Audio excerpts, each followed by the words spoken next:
So I just want to do a very quick tour of the museum, Beauraing Museum here in Beauraing.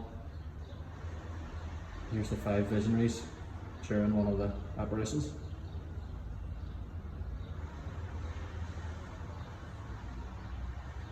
The first little while tells you all about, this is actually the nun that used to be a school, just like right beside where the visions happened. So there's a lot of information through the initial bit about the first attempts at doing statues and paintings. These are all very old. Now it was 1932, 1933, it was only for 1 month the apparitions lasted. It's funny, it reminds me of the Divine Mercy with St. Faustina. They were saying, let me see if I can see where it is. Basically the kids were like, no, these are awful. And one of the guys, basically said it's like the least bad. We got to the stage where one of the images was like the least bad image. The thing with Beauraing, which is interesting, is there's that. So there's a lot of similarities with the Divine Mercy in terms of the image there, being the least bad, being it impossible to depict with Divine Mercy what our Lord looked like, and in this instance what Our Lady looked like. So this would have been produced, this was produced in 1933. And the visions lasted from 1932 December to 1 month to January 1933. This as well, you can't really see, but you can, but this is like thousands of people gathered. You can just about make out there's the 5 visionaries are there with Our Lady. That's literally the year it was happening, that was made. These are kind of the progressions then, well, not in that exact order, but the models kind of developed over the years as they were trying to make it more and more perfect to what the description was. It explains this in all these different kind of, as it walks you through it. Just basically ultimately to help with prayer. The visionaries really believed that the more perfect it was, the more it looked like Our Lady, the more it will make people pray. It's a beautiful statue, it will make people pray. So, and it's amazing that they have all these, you know, the original copies and paintings and statues and things like this. Then basically, and this is again, it's a bit like Knock, undervalued, you know. These are items that I think the children were wearing at the time of some of the visions, and like, these are all relics. Realistically, you know, Saint Jacinta, Saint Francisco Mardo in Fatima, Venerable Sister Lucia of Fatima, soon to be a saint. In Ireland, we don't even call them visionaries, we call them witnesses, and you can barely find their graves. From Knock, you know, the 15 visionaries there, and there's 5 obviously here. So it kind of goes on, but then it's beautiful because towards the end, it just gives you some information on the 5 visionaries here as well. But then there's an actual, like a wee mini Mary museum from all the other apparitions all around the world, including Knock, Notre Dame, Cure Immaculée. Some of them are just like,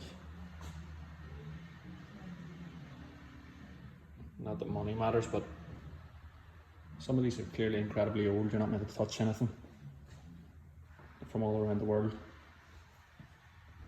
You'll see some of the older ones in a minute, but I'm just kind of giving you a flavour.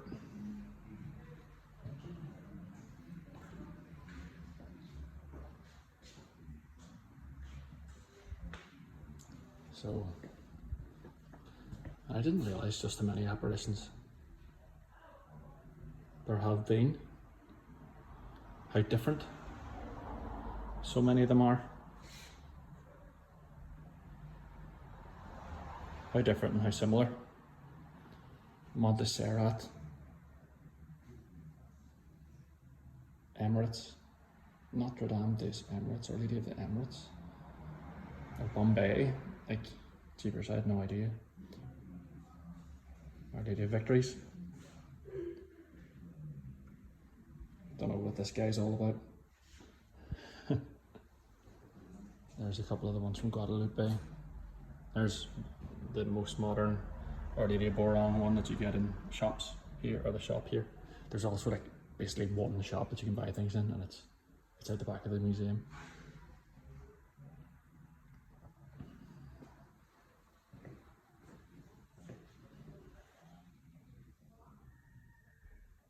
Our Lady of Perpetual Succor. Look at how holy and beautiful that is.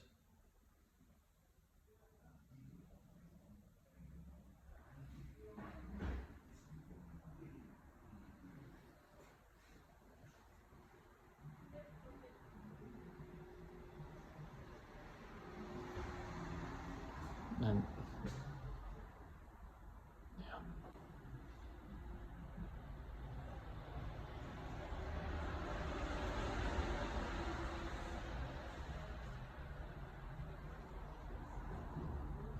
Almost there.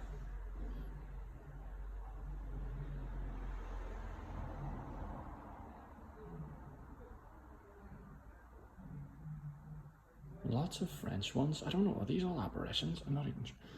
Like Notre Dame de Rochefort. I know that Rochefort is only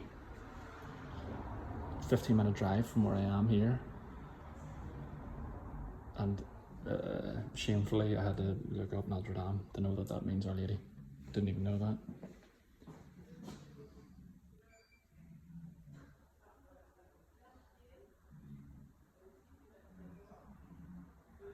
Thought it was interesting. I'll just show you lastly the Golden Heart. The when it says about the kids and the different visions and the different messages, or some of them anyway, this is kind of like a brief. Starting on the 29th of November 32 to the 3rd of January. So it was literally just over a month.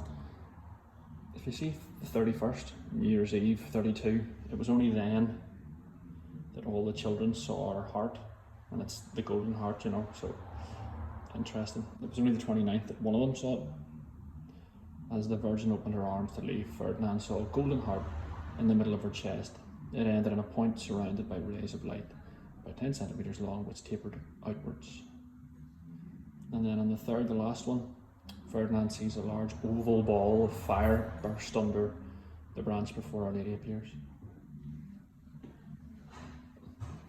Do you know what else is interesting? This is a bit silly, maybe, but I was sitting on the coach from Belfast to Dublin to get my plane to come here. I sat beside a man and I got chatting to him.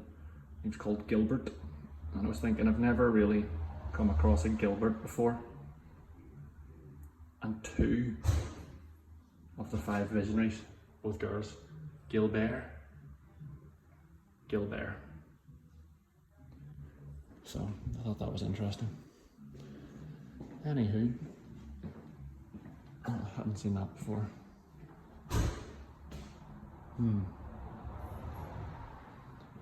So there you are.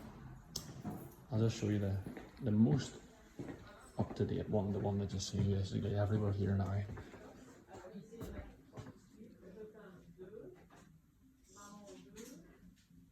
Beautiful. And I'll just add, interesting in terms of like just stating facts objectively.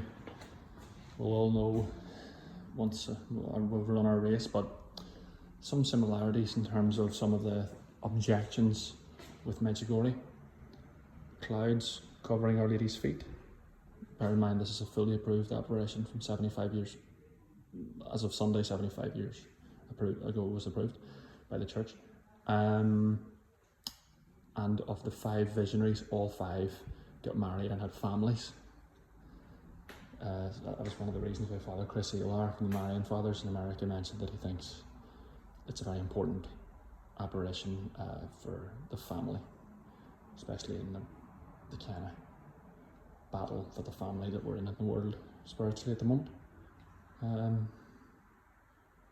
So yeah, those 2 things, and then also just the inability for humans to recreate how beautiful our Lord and Our Lady are. It's interesting. Plus, don't know if you agree, but sort of reminds me of Our Lady of Knock. Anyway, this has been a way longer video than I thought, so come to Beauraing. It's about an hour's drive from Brussels, Charleroi Airport. There's 2 airports in Brussels, by the way. Charleroi is the one closest. Okay, God bless, much love, keep the faith.